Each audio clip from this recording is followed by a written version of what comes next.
많은 사람들이 인터넷을 쓰게 되면서 데이터가 정말 폭발적으로 증가했는데요. 그래서 데이터의 폭발이라고도 얘기합니다.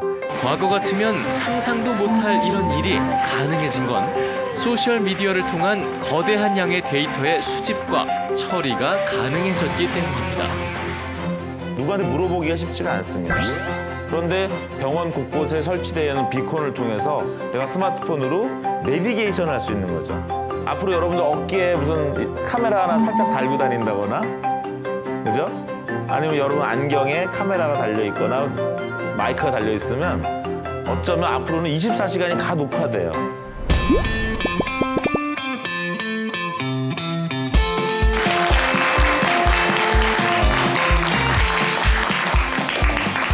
반갑습니다. 오늘은 사물 인터넷과 빅데이터에 대해서 설명을 하도록 하겠습니다. 빅데이터란 말 들어보셨나요? 그야말로 데이터가 빅한 거죠. 큰 데이터? 데이터가 많다라는 것입니다. 그게 왜 많아졌을까 생각을 해보면요. 우리가 이렇게 서로 잡담하는 거는 데이터가 되나요? 남지 않죠. 친구와 귓속말한 거, 또는 친구와 이렇게 잡담하고 그냥 길 가면서 걸은 이야기는 데이터로 남지 않습니다만은 여러분들 카카오톡이나 뭐 인스타그램에 올린 사진, 거기서 나눈 대화들, 인터넷에 올린 글들 이런 것들은 다 데이터가 됩니다. 그래서 많은 사람들이 인터넷을 쓰게 되면서 데이터가 정말 폭발적으로 증가했는데요. 그래서 데이터의 폭발이라고도 얘기합니다.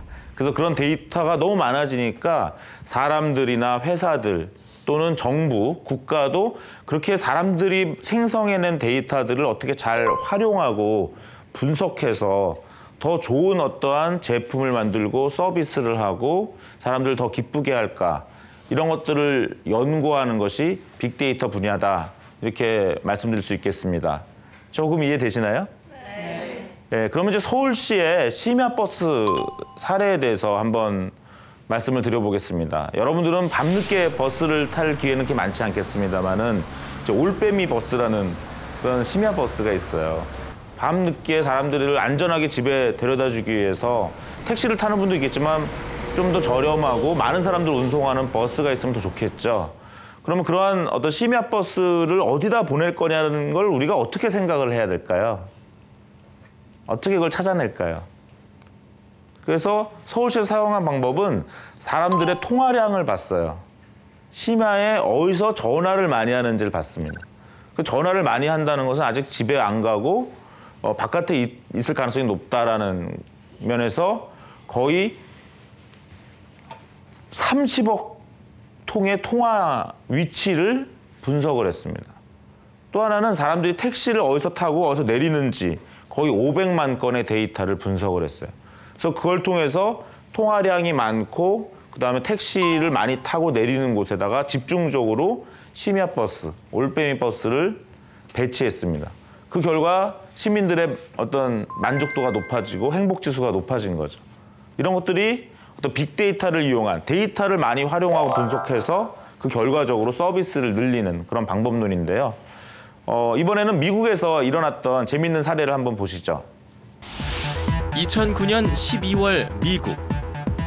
10개의 빨간 풍선이 하늘로 날아올랐습니다. 미국의 국방연구소인 다르파가 쏘아 올린 기상 관측용 풍선이었는데요.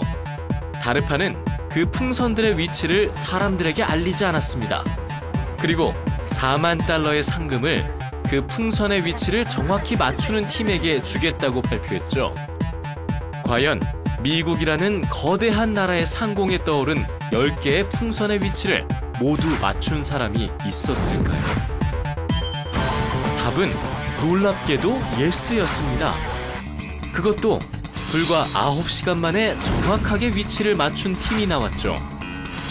MIT 학생으로 구성된 이 팀이 당시 사용했던 방법은 페이스북과 트위터, 그리고 스마트폰이었습니다. 바로 페이스북과 트위터를 통해 미국 전 지역의 지원자들을 모으고 스마트폰의 GPS 기능과 수학 알고리즘을 이용해서 풍선들의 위치를 파악하고 검증까지 해낸 거죠.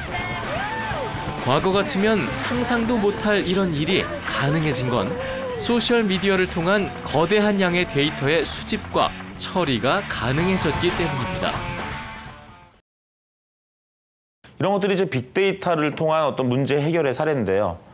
요즘은 병원도 그러한 스마트 병원 또는 사물 인터넷, 빅데이터를 활용하는 그러한 것들을 많이 준비하고 있습니다.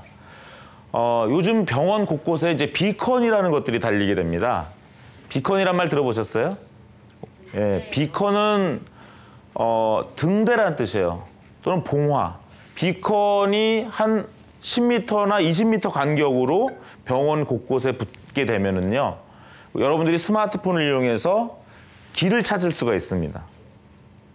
병원에 가면 굉장히 복잡하죠. 어디에서 엑스레이를 찍는지, 어디서 주사실이 있는지 누구한테 물어보기가 쉽지가 않습니다.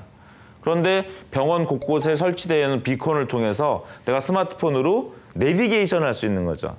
이렇게 되면은 이 사람이 피부과의 대기실에 있으면 피부과에 관련된 정보를 줄 수도 있고요. 또 하나 재밌는 것은요, 환자들이 비컨을 갖고 있을 수도 있어요. 암 환자같이 아주 위중한 그런 환자들은요, 수술을 하면은 운동이 필수적이라고 합니다. 그래서 여러분들 운동 잘 하나요? 네. 잘하는 분도 있지만 잘 안 하죠. 그러면 주변에서 운동했어? 이렇게 물어보면 안 하고도 했다고 하나요? 네. 그럴 때도 있죠. 네, 그런 환자들을 도와주기 위해서 환자들이 비컨 먹거리를 갖고 다닙니다. 그러면 운동을 했는지 정말 체크하는 거죠, 의사 선생님이. 그러면 운동하셨어요? 근데 나중에 운동 얼마 했는지를 우리가 태블릿, 아이패드 같은 태블릿을 통해서 이분이 어디에 운동을 했다는 것을 알 수가 있게 됩니다. 그러니까 병원들도 이제는 환자에게 그냥 물어보는 게 아니라 환자의 어떤 현재 몸 데이터, 운동 데이터, 또 어떤 기분 데이터, 이런 것들을 다 활용해서 좀 더 환자에게 좋은 서비스, 의료 서비스를 제공한다, 이렇게 보시면 되겠습니다. 이런 것들이 다 사물 인터넷과 빅데이터가 연결되는 그런 지점이고요. 그런데 아까 이제 빅데이터가 사물 인터넷 때문에 더 많아져요. 집안에 있는 여러분들 밥솥이 인터넷에 연결된다면 오늘 어떤 밥을 해 먹었는지가 다 데이터로 남죠.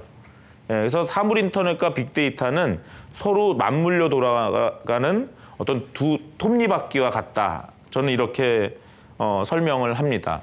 그런데 한번 상상을 해보죠. 이제 우리 20년 후에 2035년쯤 되면 이 사물 인터넷에 의해서 빅데이터가 우리 몸과 우리 삶과 어떻게 될까요? 여러분들 어제 있었던 일 24시간 다 기억하나요? 근데 아마 앞으로 여러분들 어깨에 무슨 카메라 하나 살짝 달고 다닌다거나, 그죠? 아니면 여러분 안경에 카메라가 달려 있거나 마이크가 달려 있으면 어쩌면 앞으로는 24시간이 다 녹화돼요. 하루 종일에 여러분들이 맡았던 냄새, 들었던 소리, 봤던 영상, 심지어는 여러분들이 내 생각, 감정, 이런 것들도 다 데이터로 저장해서 내가 여러분들 20년 후에는 오늘 이 시간이 나 뭐 했었지? 돌려볼 수 있는 거죠. 불편할까요? 편할까요? 네. 편하기도 하고 또 약간 무섭기도 하죠. 내가 잊고 싶었던 기억이 되살아날 수도 있고. 그래서 우리가 이러한 우리 몸 주변에 늘 컴퓨터를 갖고 다니는 그런 사물 인터넷 시대에는 그 개인정보를 잘 지키고 다른 사람의 프라이버시도 잘 지켜주는 그런 어떠한 성숙한 그런 시민의식도 같이 있어야 이 세상이 더욱 발전할 거라고 생각합니다. 예, 오늘은 사물 인터넷과 빅데이터에 대해서 간단하게 설명드렸는데요. 역시 아주 열심히 들어주셔서 감사합니다. 네, 고맙습니다.